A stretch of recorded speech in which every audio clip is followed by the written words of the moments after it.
The wagon had already been hitched for an hour before Zane Ingram walked out of the ranch house and saw her loading her trunk onto it herself. Nobody was helping her.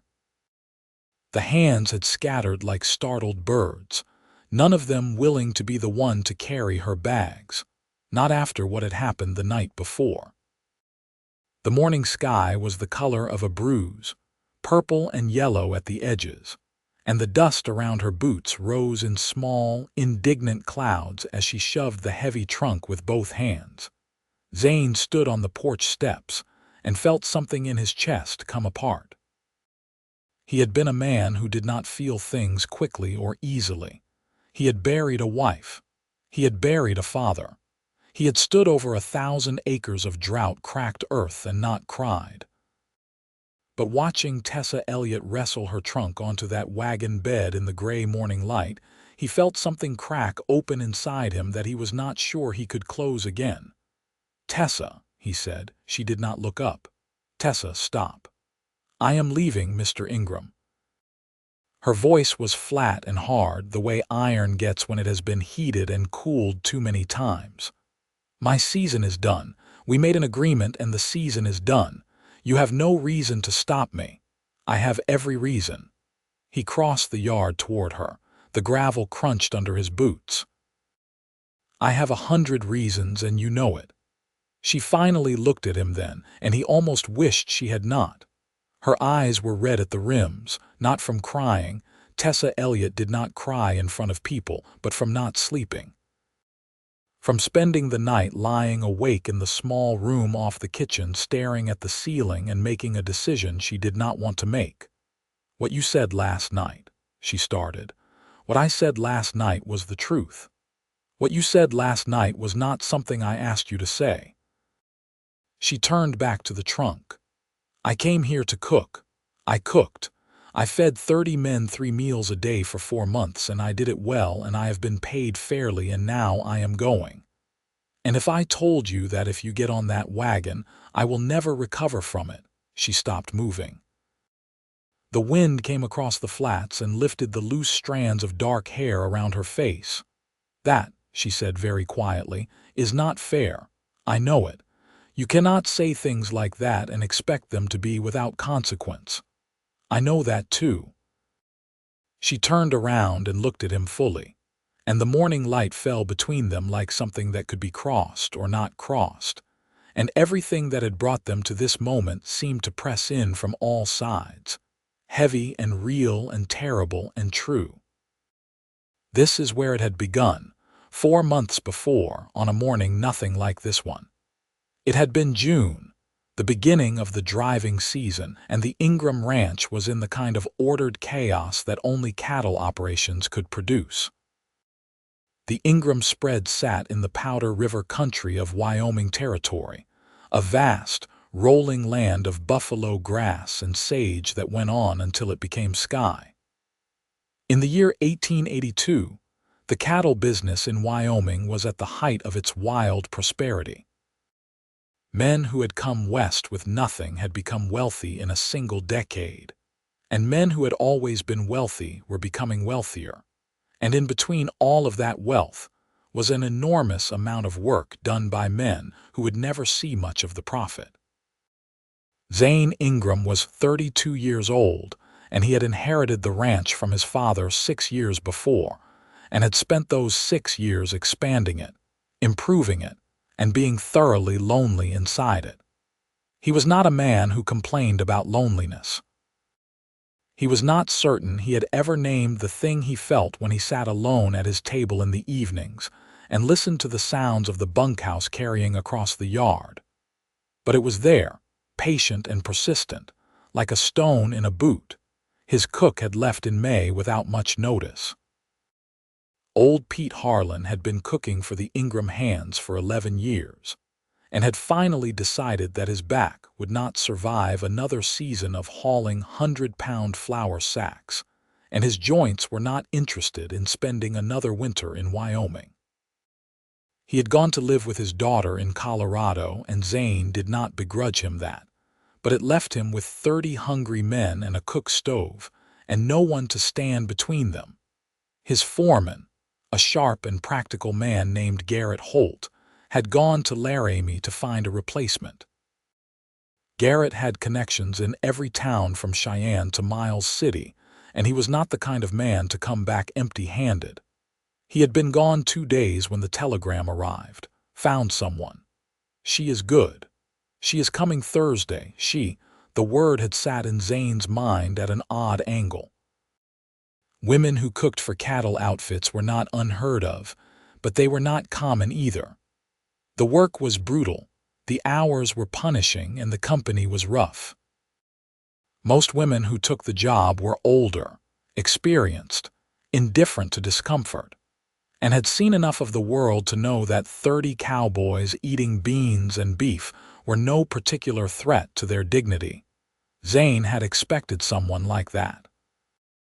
He had expected practical shoes and gray hair, and a manner that brooked no nonsense. He had not expected Tessa Elliot. She arrived on the Thursday stage from Laramie, and Garrett met her at the stop in the small town of Dunmore, 12 miles from the ranch, and brought her out in the supply wagon. Zane was checking fence line near the road when they came past, and he saw her before she saw him. She was sitting upright in the wagon bed next to her trunk, a canvas bag on her lap, wearing a blue dress that was practical rather than pretty, but that somehow managed to look like both. She was perhaps 26, maybe 27, with dark hair pulled back severely and a straight-spined posture that suggested she was accustomed to expecting the worst and preparing for it. When the wagon slowed and Garrett introduced them, she shook Zane's hand like a man shakes hands, firmly and without apology. Her eyes were the color of dark river water, brown and deep and not easy to read. "Mr. Ingram," she said, "I was told you need someone through October." "Is that still the case?" "It is," Zane said. "I was told the hands number 30 during the season. 32 now."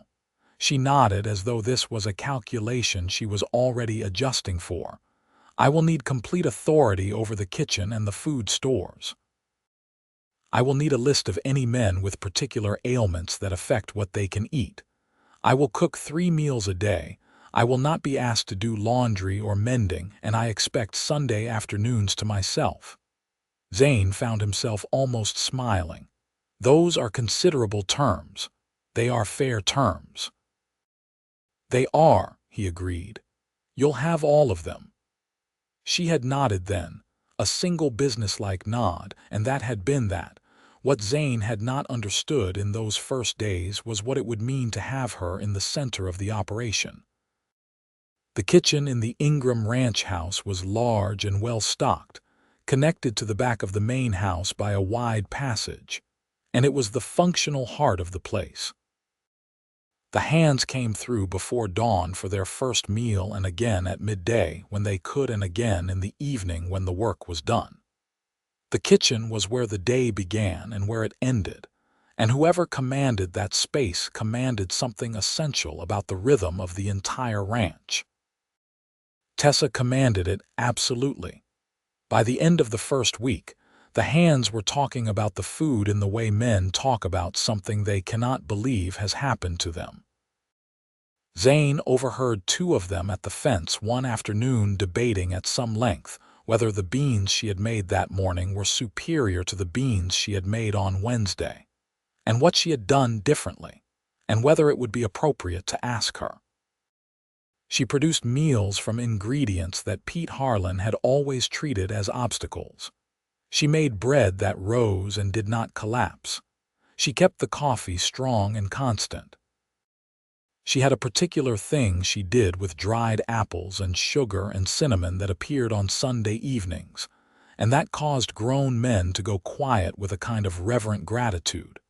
And she did all of it without fanfare and without asking for praise. She simply did the work. Zane began finding reasons to be in the kitchen. It was not a conscious decision, not at first. He told himself he was checking stores, or that he needed to discuss the week's provisions, or that he had left something there. But gradually he became honest with himself about it. He went to the kitchen because she was there, and because the kitchen, when she was in it, was the best place on the property to be. She was not warm with him immediately. Tessa Elliot was not, he learned, a woman who gave warmth quickly. She had a careful way about her, a measured way of occupying space, as though she had learned at some point that taking up too much of it had consequences. She answered his questions directly. She accepted his feedback on provisions without complaint. She did not make conversation for its own sake. But she noticed things. Zane discovered this slowly. She noticed, for instance, that he did not eat much at mealtimes, that he served himself last and left early, that he was often still in his office when the rest of the house went quiet. Without a word about it, she began leaving a plate covered with a cloth on the side table in the passage between the kitchen and the main house. Not every night, just on the nights she seemed to know would be long ones. It was such a simple thing, and it undid him a little every time he found it. One evening in late June, he came into the kitchen near dusk to find her not cooking but sitting at the long work table with a letter in her hands. She did not hear him come in, or perhaps she was too far inside whatever the letter contained to register his presence, and he watched her face for a moment before he could stop himself. There was something raw in it, something that the controlled, precise woman he saw in her working hours did not usually allow to surface. It was not grief exactly, but it was in the same territory. "I am sorry," he said. "I did not mean to intrude." She folded the letter quickly. "You are not intruding. It is your kitchen. It has felt like yours for some weeks now." She almost smiled at that, the first time he had seen anything close to it. A cook's kitchen is her own while she is cooking in it. That is a professional principle. He poured himself a cup of coffee from the pot she kept warm on the back of the stove and sat down across the table from her, not because he had planned to, but because it seemed like the right thing to do. She did not tell him to leave. "Trouble?" he asked, nodding at the folded letter. She considered him for a moment. "My younger sister," she said. "She is in Kansas. She is having difficulties." "What kind of difficulties?" "The kind that tend to follow a woman who makes choices her family does not understand." She said it without bitterness, but with the weight of someone who knew exactly what that cost. "Were you the one who understood?" She looked at him more carefully then. "I was the one who was gone," she said. "That is a different thing." He wanted to ask more, but something in her expression told him the door had been opened as far as it was going to open that evening, and he respected that. They sat in a companionable quiet for a few minutes, drinking coffee in the last of the daylight, and it was, Zane thought, one of the most peaceful moments he had experienced in a very long time. July came in hot and relentless. The cattle drives moved constantly, the hands worked from first light until dark, and the pace of the kitchen accelerated to match it. Tessa was up before 4 o'clock every morning and rarely stopped until after 9 at night. Zane watched her with a growing, uncomfortable admiration. The work would have broken most people. It did not appear to touch her, but he began to see, over the course of those long July weeks, what the work cost her.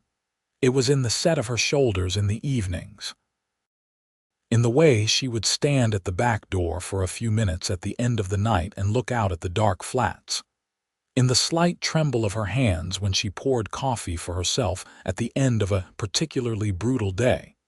He started bringing in extra wood for her without being asked.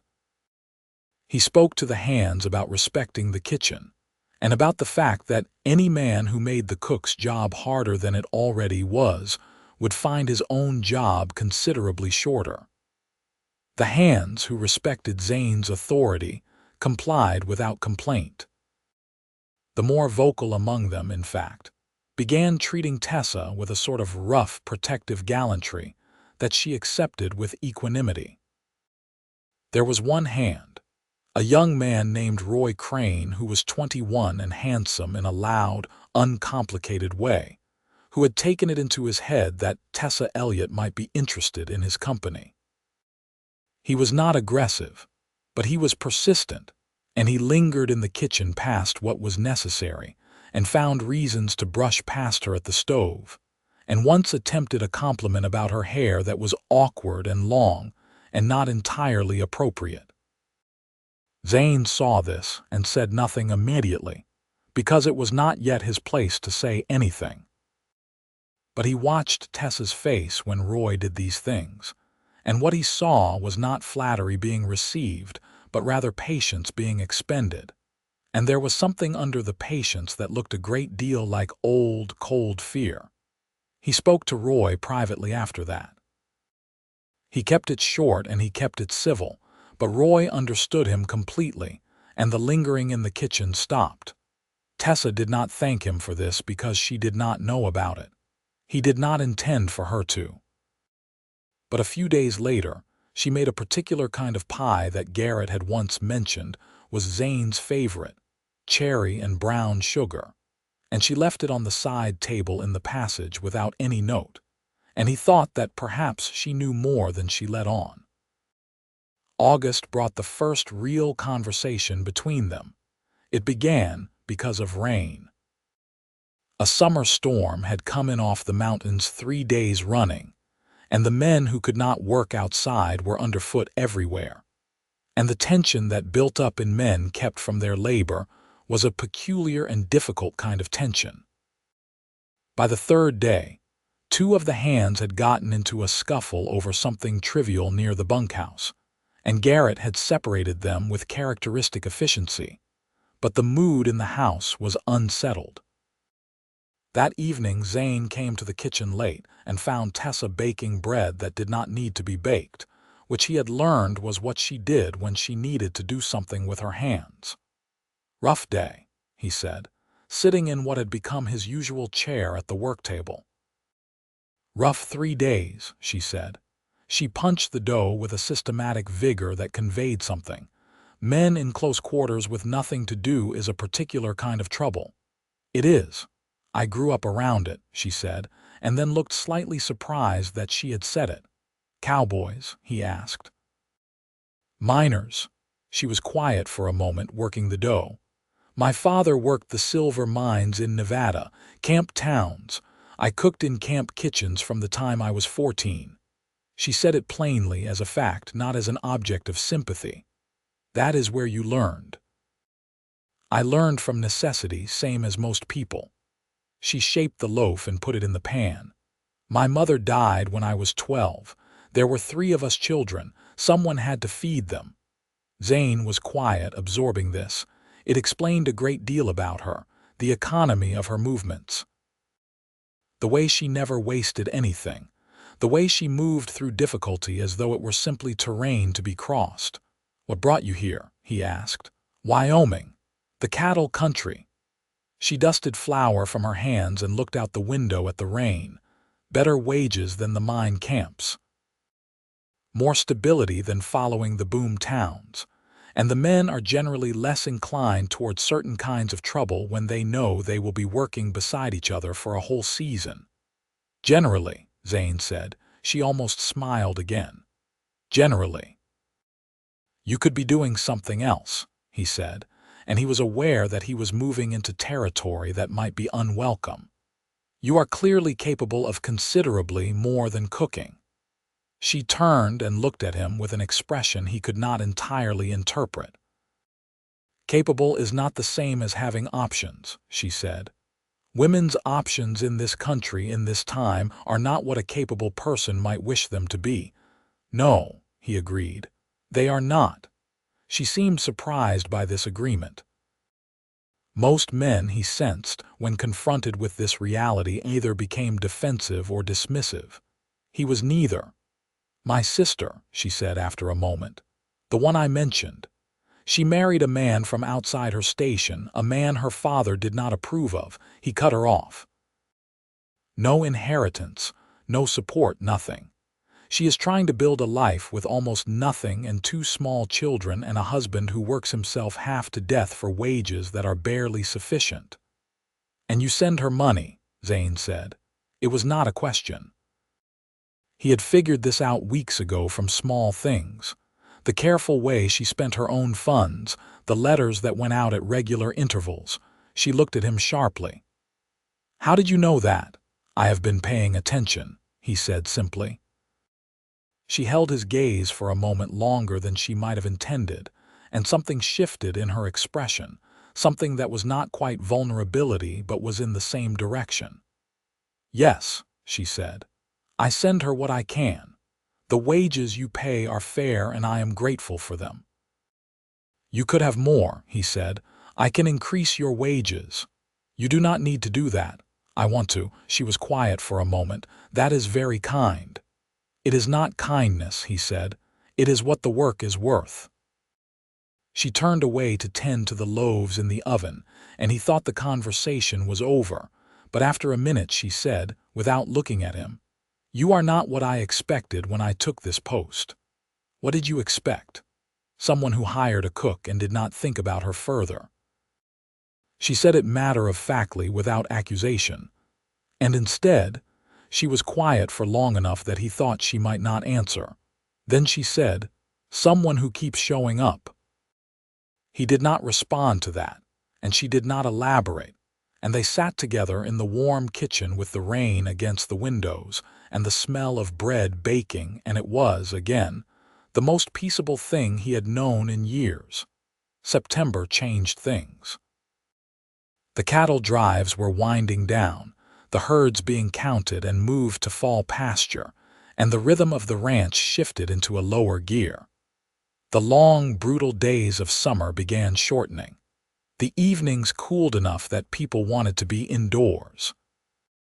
And being indoors in the Ingram house meant that Zane and Tessa Elliot found themselves in each other's company more frequently, for longer periods, and in a way that could not entirely be explained by professional necessity. They began talking in the evenings in a way that was harder to call anything other than what it was. She asked him about the ranch, about the cattle business, about his father and what the land had been like when he inherited it.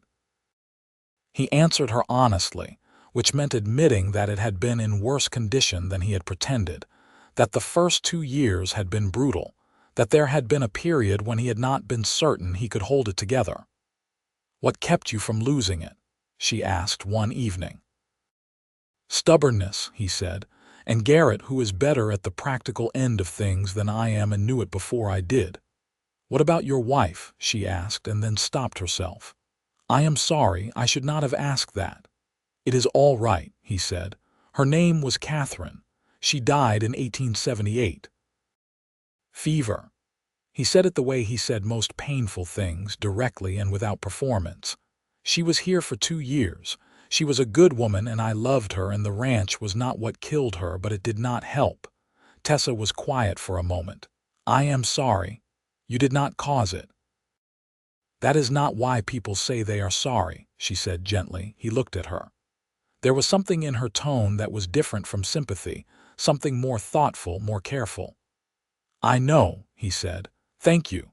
She had her own hidden pain, he learned in pieces over the weeks of September. It came out in fragments, never in a single confession, but arranged over time into a picture he could understand. She had been briefly engaged, years ago, to a man in Nevada who had seemed steady and good and who had, as the date of the marriage approached, revealed himself to be neither. She did not say exactly what had happened, and Zane did not press, but what she did say was enough. There had been a betrayal of a particular kind, the kind that left a person not broken but extremely careful, the kind that made a woman decide her independence was more valuable than its alternatives. "I have not regretted that decision," she told him one September evening when the moon was coming up over the plains and the kitchen had cooled and neither of them had moved to light the lamps. "I regret what caused it. But the decision itself, choosing my own life over waiting for someone else to decide what it would be, I do not regret." "No one should have to regret that," he said. "Many people think differently. Many people are wrong." She looked at him across the table. The moonlight made the kitchen silver and strange.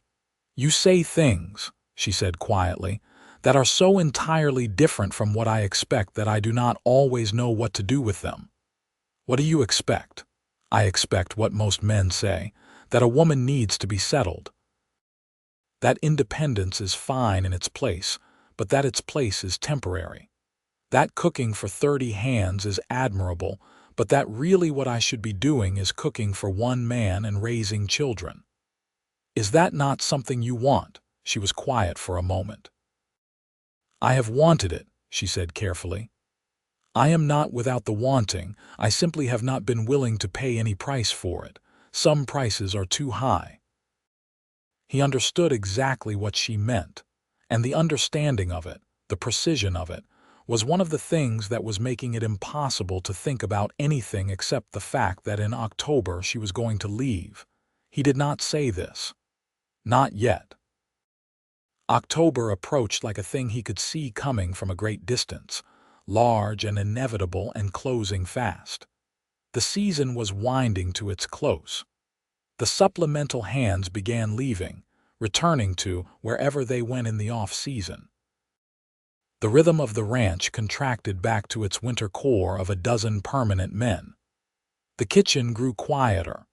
Tessa moved through these changes with the same composed efficiency she brought to everything, adjusting her quantities, adjusting her timing, doing the work without sentiment. But Zane thought, with increasing certainty, that she was working harder at the composure. That something beneath it was less settled than it appeared. He was right about this, as he would later know. There was an afternoon in early October when he came around the corner of the house, and nearly walked into her where she was standing behind the smokehouse, with her face tilted up toward the sky, her eyes closed, and an expression on her face that was entirely unguarded in a way he had never seen from her. She was breathing in the cold autumn air in long, deliberate breaths, and there was something about the way she was doing it that suggested a person trying to hold themselves together. He stepped back before she heard him. He went around the other side of the house and stood in the wind for a moment, and told himself firmly and uselessly that he needed to say nothing. He said something. It was a Sunday evening, 2 weeks before her agreed end date. She had spent the afternoon to herself as per their arrangement, and he had spent it trying and failing to concentrate on the ledgers in his office. When she came back into the kitchen in the early evening to begin the day's last preparations, he was already there, which was not unusual, but his manner was different and she noticed it immediately. "What is it?" she asked, setting down her canvas bag and turning to look at him. "I want to talk to you about something." "All right." He had planned what he wanted to say. He had worked through it carefully over the course of the afternoon. But now, with her looking at him with those careful, intelligent eyes, the careful speech he had prepared felt dishonest. "I want you to stay," he said. She went very still. "Not as a cook," he said. "Or not only as a cook, although if that is the only term you are comfortable with, I will accept it. But I want you to stay because this place is better with you in it, and because I am better with you in it, and because the thought of October ending and you leaving on that stage is one of the worst thoughts I have had in a long time, and I've had some very bad thoughts in a long time." The stillness continued. He could not read her face. "I am not asking you to give anything up," he continued. "I am not asking you to surrender your independence or your authority or your opinions or your Sunday afternoons. I am asking you to consider the possibility that what is between us, what has been building between us since June, is something that deserves more than 4 months and an ending." She turned away from him then, and he thought, with a sinking certainty, that he had misread everything. That the conversations, the evenings, the careful growing warmth between them had been, on her side, simply what a professional and decent person extended to an employer, and he had made it into something it was not, and he had now damaged everything. "Tessa," he said. "Do not," she said to the window. Her voice was tight. "I am sorry. I have misjudged." "You have not misjudged," she said, and turned around, and her face was the most complicated thing he had ever tried to read. "That is what makes this so difficult." "Then tell me what the difficulty is." "The difficulty is that you are asking me to trust something." She said it with a fierceness that surprised him. "After what I told you, after everything I have told you, you are asking me to trust that what you feel is real and will remain real and will not turn into something that costs me the life I have built." "I am asking exactly that," he said. "And I know it is not a small thing to ask." "It is an enormous thing to ask." "Yes." She stared at him. The fire in the stove ticked quietly. From the yard outside came the distant sound of a hand moving horses to the barn. "I need to think," she said. "Take all the time you need." But she did not have as much time as she needed, because the following morning a situation arose that overtook everything else. A letter arrived for Tessa with a Kansas postmark, and she took it to her room, and when she came out an hour later her face was pale and her eyes were very dark. She found Zane in the barn, and she came straight to the point. Her sister's husband had been injured in an accident with mine machinery, badly enough that he could not work, and the wages had stopped, and the family was facing being turned out of their rooms in 2 weeks' time if they could not make the rent. And her sister had written because she had no one else to write to.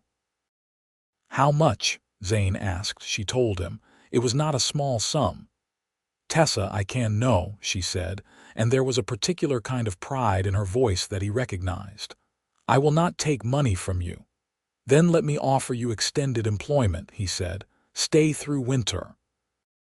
I will pay you winter wages on top of the season wages you have already earned, and you will have enough to send her what she needs and still have a reserve." She looked at him, and he could see her working through it, the practical part of her mind calculating, the proud part of her resisting. "Zane," she said, and it was the first time she had used his given name. It landed in his chest like something thrown hard. "It is an honest offer," he said. "You cook, I pay you, it is not charity."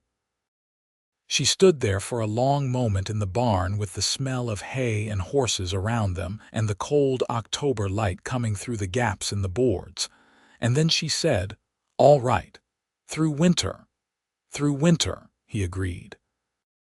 But it was that night later, after the house had gone quiet, that everything shifted in a way neither of them had entirely planned. They stood like that for a long time. The night was very quiet, and when she finally stepped back from him, something had changed between them in a way that could not be changed back. The weeks that followed had a different quality than everything before them. She had made no declaration. He had made no renewed request.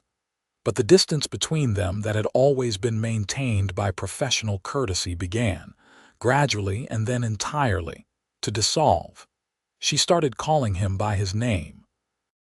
He started making excuses to be in the kitchen not because he wanted coffee or had questions about provisions, but simply because he wanted to be where she was. They talked in the evenings with an openness that was almost startling in its intimacy, about things that mattered, about the choices people make, and the prices they pay, and the things they want from their lives. He told her things he had not told anyone. About the weight of the ranch, the loneliness of the decisions that fell to him alone, the particular silence of a house that was large enough to hold a family but held only one man. He did not say these things as complaint or as strategy. He said them because with her he found that he could. She told him things with a corresponding honesty.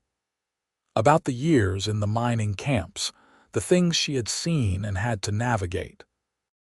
About the engagement and what the man had done, not the details she had withheld before, but enough to understand why she had armored herself, and why the armor was so precisely fitted, and how much effort it cost her to take any of it off. "I am afraid," she said quietly, "just that." "I know," he said. "So am I." It was the most honest thing he had said to her. Zane Ingram, who had run this operation for 6 years and had never let any of his men see anything other than confidence, was standing in a yard in November confessing to being afraid, and the remarkable thing was that it did not feel like weakness. It felt like the truest thing he had ever said. She looked at him for a long moment. Then she stepped down from the wagon, and she did not take his hand to do it.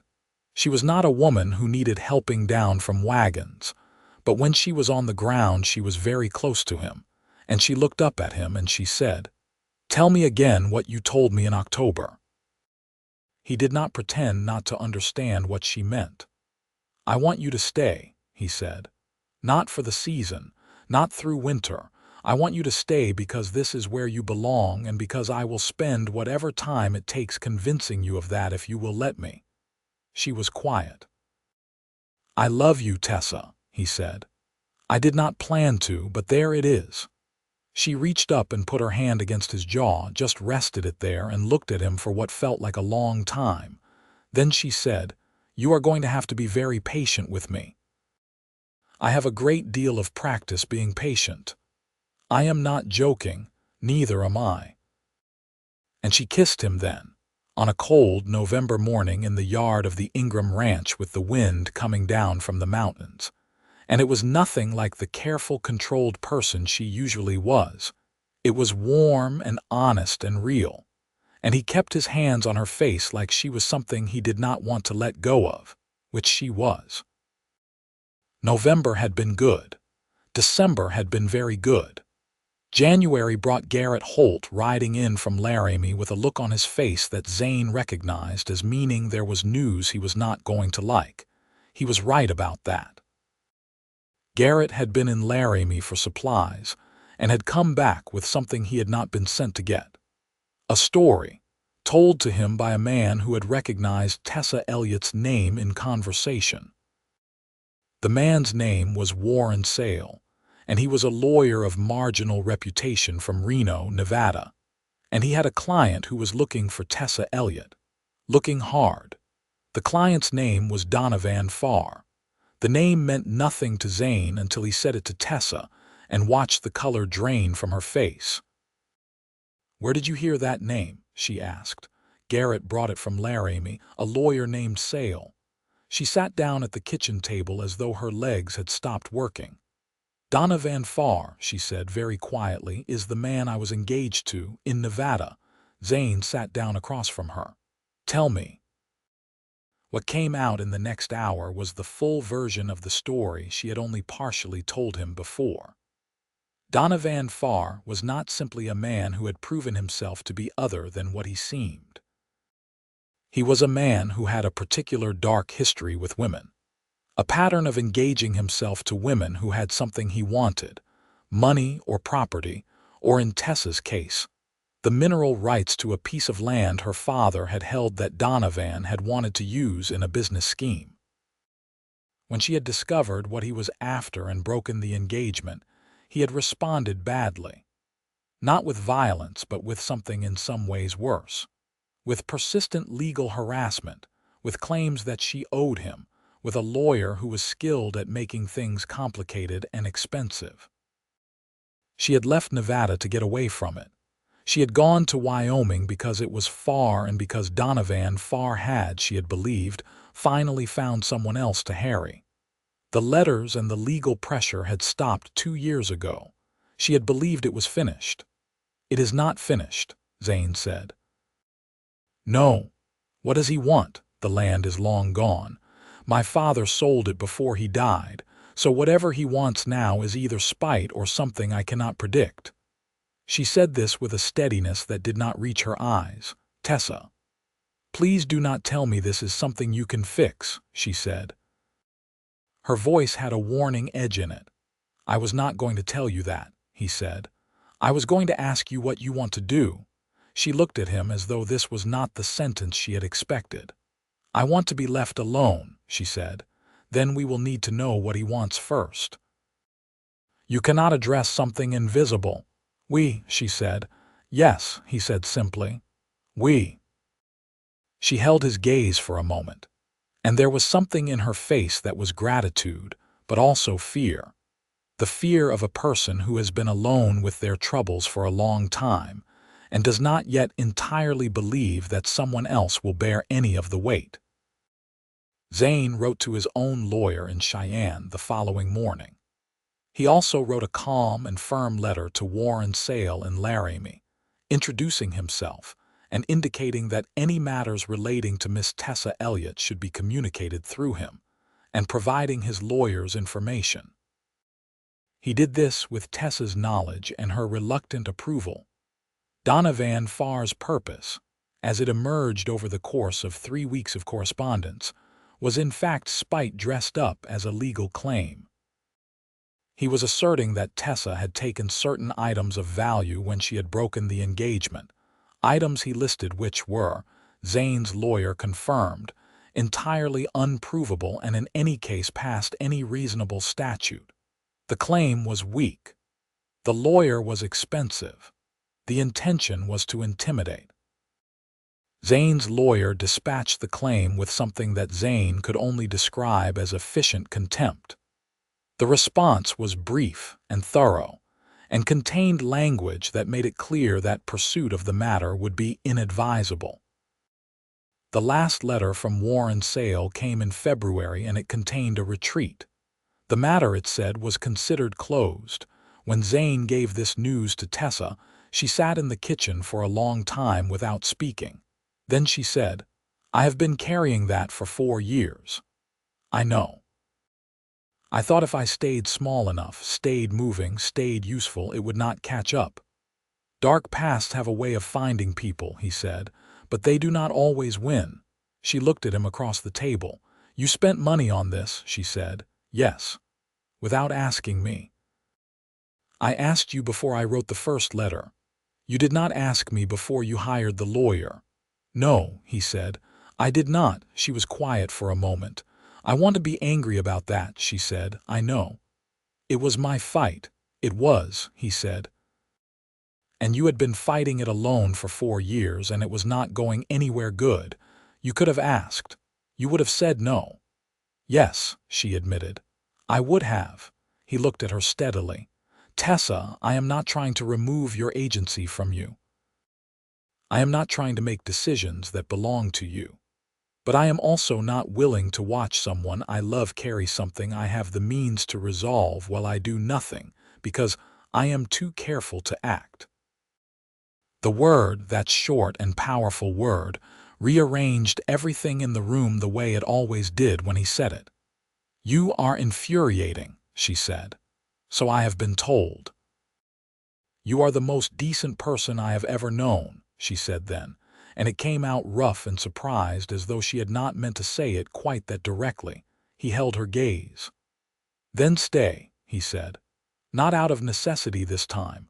Not through winter, not through spring, not for the season. Stay because this is where you want to be." She stood up from the table, and he thought for a terrible moment that she was going to walk away, that the old armor was going to close around her again, and he was going to lose her to it. But she crossed to where he was sitting, and she took his face in both her hands, the way he had done with her in November, and she said, "Ask me properly." He stood up. He was tall enough that he had to look down at her, and she had to look up at him, and they were very close. He took her hands from his face and held them. "Tessa Elliot," he said, "will you marry me?" It was not quite a question, because he meant it as a certainty. She looked at him for a long time, long enough that another man might have faltered. Zane did not falter. "Yes," she said. "I will marry you." The wedding was in March in the town of Dunmore, in the small church that had been built 3 years before, and that smelled of pine wood and candle wax. It was not a large wedding. Garrett Holt stood beside Zane with the particular expression of a man who had seen his employer through enough difficulty to find this outcome deeply satisfying. The permanent hands came and occupied the back pews with their hats in their laps. Tessa wore a dress she had ordered from a catalog in Cheyenne, dark blue and well-fitted, because she said she had never been the sort of woman who saw herself in white, and Zane thought she was the most beautiful thing he had ever seen. She had written to her sister Margaret in Kansas with the news. Margaret's letter in return had arrived 2 days before the wedding and was still in Tessa's canvas bag. She had read it to Zane in the kitchen the evening before their wedding, and he had listened to the whole of it. And the way Margaret described her happiness for her sister, the relief of it, the love in it, had made Tessa press her lips together hard to maintain herself, which he had learned was what she did instead of crying. He sent money to Margaret's family as a wedding gift, a sum large enough to settle their debts and give them a proper start, and he told Tessa about it before he sent it, and she did not tell him not to. She held his hand instead and said thank you, and it was the simplest thing and it meant everything. The ranch entered spring with the two of them in it together, and the spring was different from every spring Zane had lived there. It was not that the work changed. The cattle still needed managing, the land still needed tending. The endless practical demands of the operation still occupied most of every day. But the evenings were different. The house was different. There was someone at the table who was not there by obligation or by season. Tessa's role in the ranch changed too, as spring deepened. She was not simply the cook anymore, though she kept the kitchen with the same ferocity and competence she always had. She began participating in decisions about the household and the provisions, and gradually in larger decisions about the operation. She had a sharp mind for numbers, and for practical planning that Zane had always suspected, and that now, with her fully present and invested in the outcome, became available to him in a way that was a genuine partnership. Garrett observed this with approval. He had been uncertain at first about whether a woman could hold authority in the kind of rough environment a cattle ranch represented, but Tessa had answered that uncertainty without being asked. She did not demand respect. She simply operated in a manner that made withholding it impractical. The hands responded to her as they responded to Zane, directly, honestly, and without trouble. There was one evening in May when a young hand named Collins, who had joined the crew for the season, made a remark in the kitchen that was rude in the way that men sometimes are when they have not yet determined whether the authority they are observing is real. Tessa did not raise her voice. She set down what she was holding, turned around, and addressed Collins in a tone that was so precisely calibrated between cool and lethal that the man actually stepped backward. She told him what his conduct had communicated, what she thought of it, and what would happen if it was repeated. Collins was at the breakfast table the following morning with his hat off and an apology prepared. "You did not tell me about that," Zane said when Garrett brought it to his attention. "It was handled," Tessa said from the stove. "I could have." "It was handled," she said again, and looked at him with a level and direct expression, and he nodded and let it go because she was right. It was handled, and because one of the things he loved most about her was that she did not need him to fight every fight. That summer was a good summer by the standards of the Wyoming cattle country. The rains came at the right times, the cattle were healthy, the drives went well. Zane expanded a section of the south pasture and added a new windmill and invested in some improvements to the barn that Garrett had been suggesting for 2 years. The ranch was prospering in a solid, real way, and the house was full in a way it had not been in a very long time. Tessa had brought books. This was something he had not anticipated, that she was a reader, that she had carried books with her through camp towns and wagon roads and rented rooms. And now those books occupied a section of the shelves in his office, which had previously held nothing but ledgers and papers. He found her with them sometimes in the evenings, and sometimes he sat with her, and they read in comfortable silence, and sometimes she read aloud and he listened. And those evenings had a quality of peace that he had thought, after Catherine died, was simply not going to come back to him. He had been wrong. It had come back. It had come back in a blue dress from a Cheyenne catalog and with her hair pulled back and her hands confident around a pot handle, and it was better than it had been before, which he would not have predicted. It was better because they had both chosen it with open eyes. In August of that year, when the drives were at their height and the days were longest, Tessa sat down across from him at the kitchen table on a Sunday morning and said, with the directness that was so entirely herself, "I believe I am going to have a child." He sat very still for a moment. "The spring," she said, with a slight color in her face that was not embarrassment but something more like pleased uncertainty. "I believe it was sometime in the spring." He reached across the table and took both her hands in his.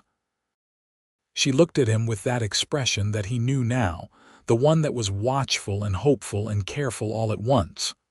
"Are you glad?" she asked. "Tessa," he said, "I am so glad I do not have words for it." She let out a breath that told him she had been holding it, that under the composure and the directness there had been a version of her that was not certain what he would say. And the release of that breath was one of the most tender things he had ever witnessed. "I will need to adjust the cooking arrangements," she said, after a moment with complete seriousness, and he laughed, and she laughed with him, and the kitchen was full of it. The child was born in late March, a boy, and they named him Daniel, after Tessa's father, a naming that made Tessa press her lips together hard and look at the ceiling for a long moment before she gathered herself. Daniel Ingram came into the Wyoming spring with a will and a set of lungs that made all pretense of a peaceful kitchen impossible for several months. He was dark-haired like his mother and had his father's stubborn jaw, and the hands, who were generally not a sentimental crowd, were reduced by him to a state of helpless goodwill that Tessa found both amusing and touching. Garrett Holt, who was in his 40s and had been quietly certain for some years that he was not the fathering type, became inexplicably devoted to young Daniel and could be found, in quiet moments, standing over the crib in the manner of a man who has discovered something that has entirely revised his expectations. Margaret's husband, whose name was Charles, was a quiet, serious man whose injury had healed enough that he could work, but not in the mines again. Zane, who had been considering this quietly since the winter when he had learned the full extent of the family's situation, offered Charles a position as a ranch hand with the particular role of bookkeeping assistance, which was an area where Zane had always needed help, and where Charles, who had been an accounts clerk before the mines, had genuine skill. Tessa, when Zane told her what he intended to offer, looked at him for a long time. "You planned this," she said. "I thought about it for a while," he admitted. "You could have discussed it with me first. I am discussing it with you now. This is not before." "No," he said. "It is not." "Do you object?" She looked at him for a moment longer. "No," she said. "I do not object. I just want you to know that I noticed." "I know you noticed. You notice everything." She reached over and straightened his collar, a small and domestic and entirely characteristic gesture that she had been doing since winter, and said, "You are a very good man, Zane Ingram. I have excellent reasons to be." Margaret and Charles accepted and settled in Dunmore, which was close enough to the ranch that they were effectively part of its extended household, and the family connection that Tessa had maintained at a distance through carefully saved wages now existed in actual proximity. And what it did to her was not dramatic or obvious, but was visible to Zane in 100 small ways. She was lighter. She was, in the careful and measured way that was entirely her own, happier. That winter was a hard one by Wyoming standards, cold and long, and the work of keeping the cattle through it was demanding in the bone-deep way that ranching in the Northern Territories could be. Zane worked alongside his men and came in at night cold and tired, and was met by warmth and a proper meal and a wife who, without being asked, had developed an instinct for knowing which evenings needed quiet and which needed conversation. He asked her once, on a January evening when the wind was hammering the house and Daniel was asleep, and they were sitting by the fire with her reading and him staring at nothing in particular, how she had learned to read people so accurately. "Survival," she said simply, not looking up from her book. "If you need to understand quickly what kind of mood is in a room full of hungry, tired men, you become very good at reading people very fast. And me," he said, "am I easy to read?" She looked up then, and there was a warmth in her expression that she had, over the course of the year, stopped trying to moderate. "You are not easy," she said, "but you are honest, which is better than easy. I always know what you actually feel because you do not pretend." Most men would consider that a liability. "Most men are wrong," she said, using his own phrase back at him, and returned to her book.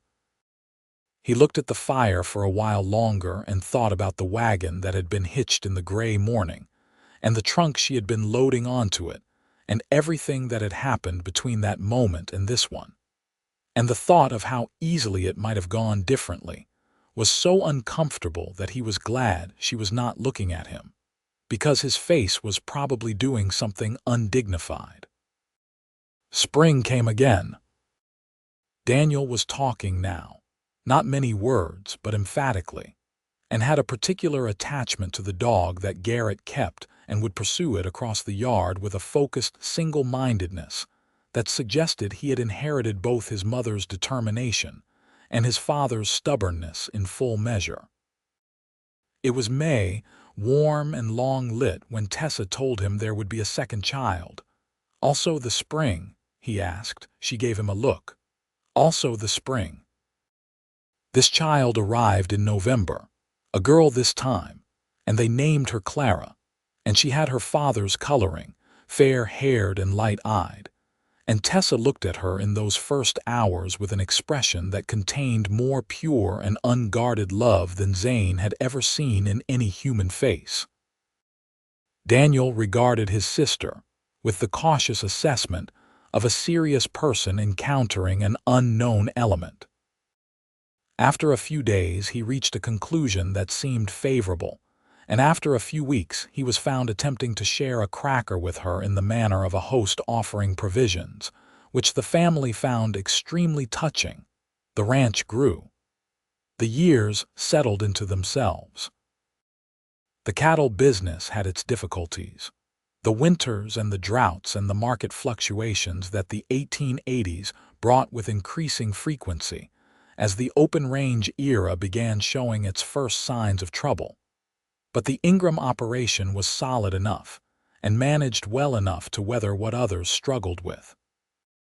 Tessa had become genuinely indispensable to the management of the household accounts and the provisioning, and her practical intelligence had saved them money in ways that Zane acknowledged freely. She had also, somewhere along the way, become an anchor for the extended community of women in the Dunmore area.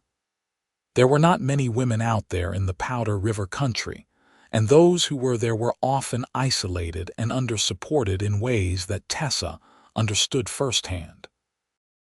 She was not a woman who organized formally or who made speeches, but she was a woman who noticed when someone was struggling and did something concrete about it. And over time, this built a network of practical solidarity that was real and functional and meant something. There was a woman named Helen Marsh, whose husband had died of a winter illness in 1885, leaving her on a small property with 3 children and no clear path forward. Tessa appeared at Helen's door 3 days after the funeral with food and two of the Ingram hands and a clear plan for what the first 3 months would look like, practically speaking. Zane had not been consulted about this, but when Tessa told him, he had simply asked what else Helen needed. This pattern of Tessa identifying a need and Zane backing her without requiring a full consultation had become one of the reliable things about their marriage. She trusted him to follow her lead in the things she was better positioned to see. He trusted her judgment absolutely. It was, he thought, as near to an equal partnership as the world they lived in made possible, and he was grateful for it. In 1886, the year the cattle industry in Wyoming began to feel the gathering pressure of what was coming, with overgrazed ranges and dropping prices, and the murmurs of the hard winter that would be known later as the Great Die-Up, Zane made decisions about the Ingram operation that were unpopular with some of the other ranchers in the area, but that proved to be correct. He reduced the herd size. He focused on quality over quantity. He made arrangements for winter feeding that other ranchers thought unnecessary and expensive. Garrett, who had been arguing for some of these measures for 2 years, was deeply satisfied. Tessa had been arguing for them for 6 months, and had presented Zane with a set of figures one evening in August that were so clear and so compelling that he had made his final decision the following morning. The winter of 1886 into 1887 was brutal in a way that the plains had not seen in living memory. Many ranchers lost between 50 and 90% of their herds. The Ingram losses were significant but survivable. When spring came and the true scope of the disaster across the territory became visible, Zane understood that the decisions they had made together had saved the ranch. He told Tessa this one March morning with Daniel, now 4, on his knee, and Clara, now 1 and firmly opinionated, in her lap. "We saved it," he said, "you and I together. The figures made the argument," she said. "You made the decision. Because you brought me the figures and you explained them correctly, and you pushed past my stubbornness to get me to listen." She gave him the look that meant she knew he was right, but that she was going to let him think he had arrived at it independently. It was a very particular look, and he had become extremely fond of it. Daniel, on his father's knee, looked between his parents with the alert interest of a 4-year-old who understood that something important was being said even if the content was beyond him. He put one small hand on his father's cheek and said with great seriousness, "Good." Tessa and Zane both looked at him. "Good," Daniel repeated, apparently satisfied, and returned his attention to the toy horse he had been examining. Tessa put her head down and her shoulders shook. Zane laughed until his eyes watered, which woke Clara, who decided to contribute her own opinion at volume. The kitchen was extremely noisy for the next several minutes, and it was exactly right. They stayed. That is the answer to what began with the wagon in the gray morning, with the trunk being loaded and the dust rising, and the terrible look on Zane Ingram's face as he crossed the yard toward her. They stayed, both of them, in the way that people stay when they have made a real decision and not a convenient one. Tessa Elliot had come to cook for the season, and the Cattleman could not let her ride away, and what followed from that was not a simple thing, and was not without its dark passages and its forced choices, and its moments where the weight of trust being extended was so heavy it was hard to breathe. But it was real. It was theirs, and it grew every year into something that filled the house and the land and the lives of the people in them. By the end of the decade, the Ingram Ranch had 2 children who ran through its rooms and yard with an energy that defied containment. It had a foreman who was family in everything but name. It had a bookkeeper in Dunmore who was family in actual name. It had a kitchen that was the warmest room in the Powder River country. commanded with total authority by a woman who had learned to cook out of necessity and had become something far beyond that through choice.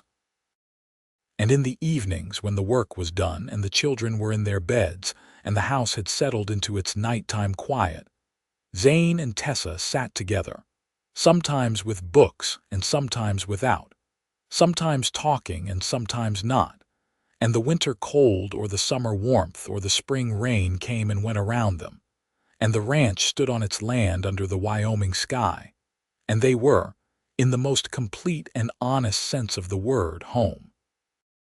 There was one evening, perhaps in 1889 or 1890, when the children had both had a difficult day, and the ranch had presented its usual share of difficulties. And Tessa was tired in the way that a person who has been working hard and carrying much can be tired, not broken but genuinely worn to the bone. She was sitting at the kitchen table after dinner with her hands around a cup of tea and her head bowed, and Zane came in and sat across from her and did not say anything. She looked up after a moment. "Do not tell me it is fine," she said. "Some days are just hard." "Some days are just hard," he agreed. She was quiet. Outside, the autumn wind moved through the grass on the flats. "You remember the morning I was loading the wagon," she said. "I am unlikely to forget it." "I was so certain I was doing the right thing," she said. "I had decided, and I had made peace with the decision, and I was leaving. And then you came across the yard and said things that were not fair," he said, because those had been her words. "And said things that were not fair," she confirmed. "And I wanted to be angry at you for it. Were you?" She looked at him over her cup. "I was terrified," she said, which is not the same thing but which felt like it at the time. He looked at his hands on the table for a moment. "I would have gone after you," he said, "if you had gotten on that wagon. I would have come to Laramie or wherever you went. That is not something you told me before. I am telling you now." She set down her cup. "That would have been highly irregular behavior for a rancher in Wyoming territory. I was aware of that." She looked at him with the expression that meant she was thinking several things at once and had decided to say only the most important one. "I am glad you said what you said," she told him. "That morning, unfair as it was. I am glad I said it too." She reached across the table and put her hand over his. It was such a simple thing, her hand over his on the kitchen table at the end of a hard day, and it contained everything. The whole of it. All the months and the seasons and the choices and the fears and the love that had grown up between them like something planted in rocky soil that had no business thriving and had thrived anyway. "I love you," she said. She said it directly, in the way she did everything, without decoration. "I love you," he said.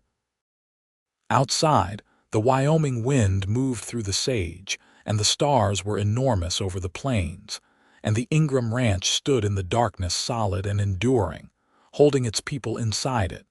And inside the warm kitchen at the center of it all, two people sat together with their hands touching and their lives completely, irrevocably, and very happily intertwined. The morning of the loaded wagon was a long time behind them now, and ahead, in all the ordinary and extraordinary days still to come, there was nothing that looked like an ending.